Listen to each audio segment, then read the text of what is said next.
ہمارے ہاں ایک بہت بڑی خرابی یہ رائج ہو چکی ہے، جیسے ہی رمضان شریف کا مہینہ تشریف لاتا ہے نا تو ہر طرف مساجد میں اعلانات ہونے شروع ہو جاتے ہیں، جی 10 بجے آج عورتوں کی صلاۃ التسبیح پڑھائی جائے گی، آج فلانی مسجد میں جمعہ کی نماز کے لیے عورتوں کا بھی اہتمام ہے، عید آ گئی جی آج ہماری مسجد میں عورتوں کے لیے بھی عید کا انتظام ہے۔ کس لیے؟ کس نے کہا؟ رب نے حکم دیا، اللہ رسول نے عورت کے لیے نماز فرض کی ہے نا، تو عورت کے لیے ساتھ حکم بھی یہ ہے کہ وہ گھر میں نماز ادا کرے۔ عورت کو مسجد میں آنے کی اسلام میں اجازت نہیں ہے۔ عورت کعبۃ اللہ جا سکتی ہے، حضور کے در پہ جا سکتی ہے، عورت نہ مزار پہ جا سکتی ہے، عورت نہ نماز کے لیے مسجد میں آ سکتی ہے۔ یہ شرعی مسئلہ یاد رکھیے گا۔ ہم کیا کرتے ہیں اپنی منمانی کی، نہیں جی بڈیاں نے عبادت نہیں کرنی۔ عبادت کہتے کس کو ہیں؟ رب کو راضی کیا جائے، رب کے رسول کو راضی کیا جائے۔ جب رب کے رسول نے ہی منع فرما دیا، عورت کے لیے حکم یہ ہے کہ وہ اپنے گھر کے اندر نماز ادا کرے۔ اب یہاں کوئی کہہ سکتا ہے دیکھو نبی پاک علیہ الصلوۃ والسلام کا دور تھا، عورتیں مسجد میں جاتی تھی، عورتیں مسجد میں نماز پڑھتی تھی حضور علیہ السلام کے دور میں۔ یاد رکھیے گا نبی پاک علیہ الصلوۃ والسلام کے دور میں اور آج کے دور میں زمین آسمان کا فرق ہے، بڑی توجہ طلب بات ہے، اور میں ساری بات آگے عرض کرتا ہوں۔ حضور علیہ السلام کے دور میں جو عورتیں مسجد میں جاتی تھی نا، ساتھ ان کے لیے چند شرائط بھی تھی، وہ شرائط بھی امت کو بتائی جائیں۔ عورت کے لیے حکم یہ تھا اس نے آقا کریم علیہ السلام کی مسجد نبوی میں آنا ہے، نہ عمدہ لباس پہنے گی، نہ خوشبو لگائے گی، نہ فیشن کرے گی، نہ بے پردہ ہوگی، نہ کوئی مرد ان کو دیکھے گا۔ ان قیودات کے ساتھ نبی پاک علیہ السلام کے دور میں عورتیں مسجد میں آ کرتی تھی۔ یہ سب شرطیں کیا آج کے دور میں پائی جاتی ہیں؟ سب سے پہلے تو عورت سرخی لگائے گی، پھر پرفیوم لگائے گی، پھر اچھے کپڑے پہنے گی، سونا جا دوپٹہ لے گی، جی چلیے عیدی نماز پڑھیں، چلیے صلاۃ التسبیح پڑھیں۔ جب گھر سے نکلتی ہے اللہ کی رحمت نہیں لعنت برسنی شروع ہو جاتی ہے۔ نبی پاک علیہ السلام کے دور کے بعد جب جناب عمر کا دور آیا، عورتوں کو مسجد میں آنے سے جناب عمر فاروق اعظم نے منع کر دیا۔ جب عورتوں کے حالات کو دیکھا، فتنہ فساد کو دیکھا، خرافات کو دیکھا کہ عورتیں خوشبو لگا رہی ہیں، عورتیں عمدہ لباس پہن کے مسجد میں آ رہی ہیں، جناب عمر نے منع کر دیا کہ آج کے بعد کوئی عورت مسجد میں نماز ادا کرنے نہیں آئے گی۔ چند بڈیاں نکلیاں، حضور دی زوجہ اما عائشہ پاک رضی اللہ تعالی عنہا صدیق اکبر کی بیٹی، ان کے پاس گئیں کہ جناب عمر نے منع کر دیتا، حالانکہ اسی تے نبی پاک دے دور دے وچ حضور دے پیچھے نمازاں پڑھ دیاں نہیں ہیں۔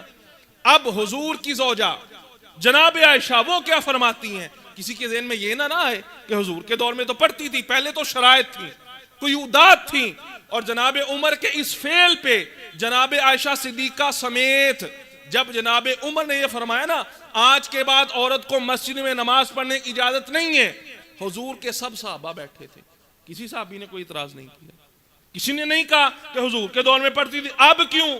جناب عائشہ سے عورتوں نے کہا جب نبی پاک کے دور میں پڑھتی تھی عمر نے کیوں منع کر دیا؟ جواب سنیے گا جناب عائشہ صدیقہ کا۔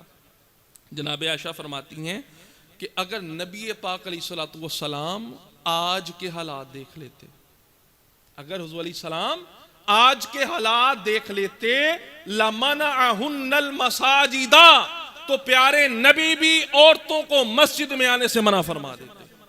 اور وہ دور کون سا تھا جس کے بارے خود حضور فرماتے ہیں خیر القرون قرنی، جو میرا زمانہ ہے پھر میرے صحابہ کا زمانہ، فرمایا سب سے بہترین زمانہ وہ زمانہ اور آج کا زمانہ دیکھ لو۔ اس وقت تو اتنی بے حیائی نہیں تھی، اس وقت تو اتنا فیشن نہیں تھا، جب جناب عمر نے اس دور میں منع کر دیا تو آج کسی مولوی کو کس نے اجازت دی ہے؟ جب عمر فاروق اعظم نے منع کر دیا کہ عورت مسجد کے اندر نہیں آ سکتی، اور پھر آقا کریم علیہ السلام کا میں آپ کو فرمان سناتا چلوں۔ نبی پاک علیہ السلام ارشاد فرماتے ہیں عورتیں گھروں میں نماز ادا کریں۔ کہاں نماز ادا کریں؟ گھروں میں۔ آگے سنیے گا نبی پاک علیہ السلام ارشاد فرماتے ہیں عورت کے لیے افضل ہے۔ عورت یہ سوچتی ہے نہیں جی رمضان دا مہینہ آ گیا ہن سانوں بھی مسیتے جانا چاہیے زیادہ ثواب لبے گا، ثواب نہیں ملے گا۔ حضور فرماتے ہیں عورت کے لیے افضل یہ ہے وہ گھر میں نماز پڑھے۔ اور اگلی بات سنیے گا، بڑی خاص بات ہے، فرمایا عورت کے لیے گھر میں نماز پڑھنا افضل ہے. گھر میں ہوتا ہے سین، سین کے بعد ہوتا ہے کمرہ. فرمایا عورت کے لیے افضل یہ ہے وہ صحن کو چھوڑ کے کمرے میں نماز ادا کرے. یعنی یہ اسلام کا یہ حکم ہے. بھائی کس نے اجازت دے دی کہ عورتوں کے جتھے سر عام نکلیں، مرد بھی آ رہے ہیں اور عورتیں بھی آ رہی ہیں، اور جناب نماز پڑھ کے اکٹھے ہی واپس جا رہے ہیں؟ یہ اسلام نہیں ہے، یہ شریعت. اور نبی پاک علیہ السلام کے دور میں بھی جب عورتیں مسجد میں آتی تھی ان کے لیے حکم یہ تھا جیسے ہی نماز ختم ہو فوراً سے پہلے نکل جائیں. مردوں کے نکلنے سے پہلے عورتیں مسجد نبی سے نکل جایا کرتی تھی. اور نبی پاک علیہ السلام نے جب یہ ارشاد فرمایا، توجہ کیجئے گا، فرمایا عورت کے لیے گھر میں نماز پڑھنا افضل، گھر کے اندر سین ہوتا ہے، پھر کمرہ ہوتا ہے. فرمایا کمرے سے بھی ایک پچھلا کمرہ ہوتا ہے، اس کمرے سے بہتر یہ ہے جس کمرے میں تھوڑا اندھیرا ہو عورت اس میں نماز پڑھے. افضل یہ ہے، یہ اسلام ہمیں بتاتا ہے. وہ نہیں جی وہ فلانا مولوی بڑا بڑا وہ پیچھے نماز پڑھن دا دے لطف ہی بڑا، فلانے مفتی صاحب آ وہ پیچھے بڑھیاں جمعہ پڑھن گیاں، وہ پیچھے عید دی نماز پڑھن گیاں. او بھائی بتا، امام الانبیاء سے بڑا بھی کوئی امام ہے؟ تاجدار انبیاء مسجد نبوی، حضور ارشاد فرما رہے ہیں، حضور فرمایا بہتر یہ ہے میرے پیچھے نہیں جا کے گھر میں نماز پڑھو. تو آج یہ ذہن لینا فلانے مفتی دے پیچھے فلانے مولوی دے پیچھے جائیے زیادہ ثواب ملے گا، کوئی ثواب نہیں ملے گا. عورت کے لیے مسجد میں نماز کے لیے آنا اسلام نے اس کی اجازت نہیں دی. خدا را اپنے گھر والوں کو اس بات کا پابند کیجیے، ہم نے نماز پڑھنی ہے. عورت تے بھائی جمعہ واجب ہی نہیں، فرض ہی نہیں، کیوں پڑھنا؟ صلاۃ التسبیح تے مرد تے واجب نہیں گی، عورت تے پردہ واجب آ. عورت تے جمعہ واجب نہیں، جمعہ فرض نہیں، عورت تے پردہ کرنا فرض ہے. عورت پہ عید کی نماز واجب نہیں ہے، عورت پہ پردہ کرنا فرض ہے. جو فرائض ہیں ہم نے ان کو بلا دیا اور اپنی منمانی کے لیے ہاں سیر و تفریح کرنی ہے اور کم کرو. مسجد کو بیچ میں کیوں شامل کیا جاتا ہے؟ تو خدا را اس بات پہ بڑی توجہ کرنے کی حاجت ہے. تو اس لیے ہم نے کام وہ کرنا ہے جس کام کا اللہ رسول نے حکم دیا.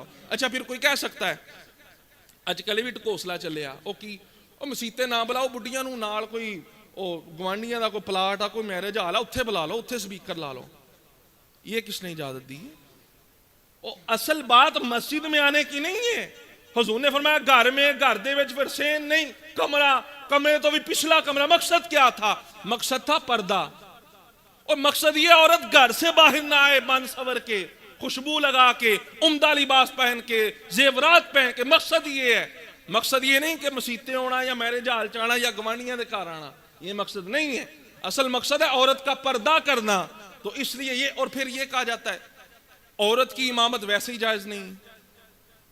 پھر کئیاں نے یہ پکھنڈ بنا لیا جی وہ بڈیاں دے وچ ایک بڈی کھڑی ہوندی ہے عورت وہی نماز کراندی. پہلی بات تو یہ ہے امام صف میں کھڑا ہی نہیں ہو سکتا. امام کے لیے شرعی طور پر اجازت ہی نہیں ہے. نمازیاں دی صافہ امام اگے ہوئے گا. اگر بغیر کسی ضرورت کے امام نمازیوں کے ساتھ کھڑا ہوگا مقتدیوں کے ساتھ، ناجائز ہے. تو یہ کہنا پہلے تے عورتاں دی جماعت ہی ناجائز اور پھر جناب نہیں ہو صف دے وچ بڈی کھڑی ہوئے گی، وہ تے ہور پٹھا کام ہے بھائی. تو اس لیے بھائی ان باتوں پہ غور کرنا چاہیے. کام وہ کرنے ہیں. رمضان کا مہینہ آتا ہے اس لیے آتا ہے کہ اللہ کو راضی کیا جائے، اس لیے نہیں آتا اپنے من میں جو آیا اس پہ عمل کرے. ٹھیک ہے؟ تو خدا را یہ رب کا مہینہ، رحمتوں والا مہینہ جو تشریف لایا ہے اس کو گزاریے. ہاں گھر والوں کو خوب تلاوت قرآن پاک کی آپ ترغیب دلائیے کہ آپ قرآن پاک پڑھیں، بچے بھی پڑھیں، گھر میں نوافل پڑھیں، عورتیں گھر میں اعتکاف بھی کریں. ثواب ہی ثواب ہے. گھر میں عورت رہ کے نماز پڑھے گی نا اس کو زیادہ ثواب ملے گا. مسجد میں آ کے آپ نماز پڑھیں گے تو آپ کو گھر سے زیادہ ثواب مسجد میں ملے گا. ٹھیک ہے؟ دعا ہے خالق کائنات کی بارگاہ میں ہم سب کو اس پیارے مہینے ماہ مبارک کی قدر کرنے کی، اس میں خوب عبادات کرنے کی توفیق عطا فرمائے. آمین آمین. واخر دعوانا ان الحمدللہ رب العالمین.